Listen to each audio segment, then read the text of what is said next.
নমস্কার বন্ধুরা, রাঁধুনি রান্নাঘরে তোমাদের সবাইকে স্বাগত।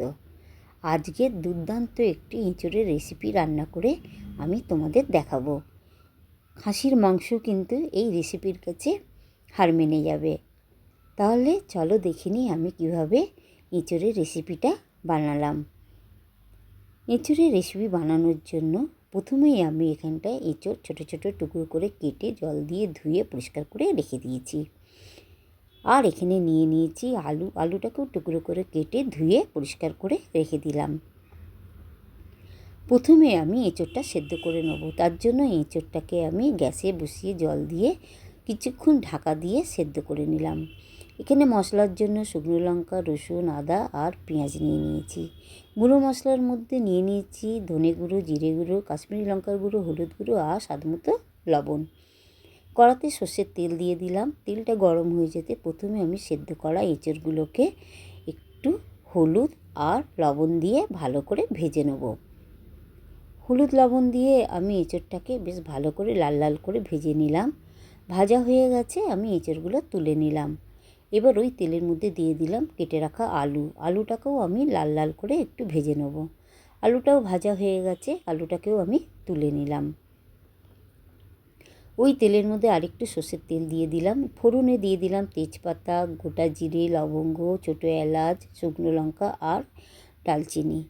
মশলাটা ভাজা হয়ে গেলে ওর মধ্যে দিয়ে দিলাম একটা কুচনো পেঁয়াজটাকেও একটু ভালো করে ভেজে নিলাম। এবার ওর মধ্যে আমি যে বাটা মশলাটা করে রেখেছিলাম ওটা দিয়ে দিলাম। দিয়ে ভালো করে মশলার সাথে একটু মিশিয়ে নিলাম। এবার ওর মধ্যে দিয়ে দিলাম গুঁড়ো মশলাটাকে দিয়ে দিলাম। আর একটু দিয়ে দিলাম অল্প জল দিয়ে এবার মশলাটাকে কিন্তু বেশ ভালো করে কষিয়ে নিতে হবে।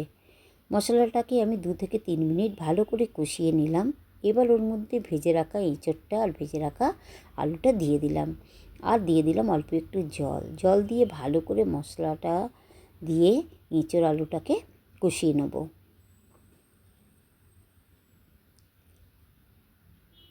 সবজিটা আমার ভালো করে কষানো হয়ে গেছে। এবার আমি ওর মধ্যে দিয়ে দিলাম গরম জল, আন্দাজ মতো গরম জল দিয়ে দিলাম। দিয়ে এবারে আমি ভালো করে সবজিটা জলের সাথে মিশিয়ে নিলাম। ঝোলটা যেই একটু ফুটে উঠবে ওর মধ্যে আমি দিয়ে দেবো 1 চামচ চিনি। 1 চামচ চিনি আমি দিয়ে আবারও ভালো করে সব কিছু মিশিয়ে নিলাম। নিয়ে আমি 2 থেকে 3 মিনিট ঢাকা দিয়ে রেখে দেবো।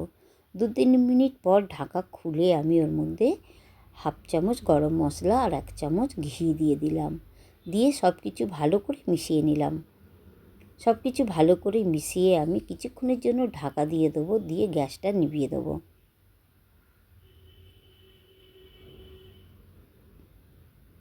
তো বন্ধুরা, আমার এঁচোড়ের রেসিপি একদম রেডি। দারুণ সুস্বাদু টেস্টি একটি রেসিপি।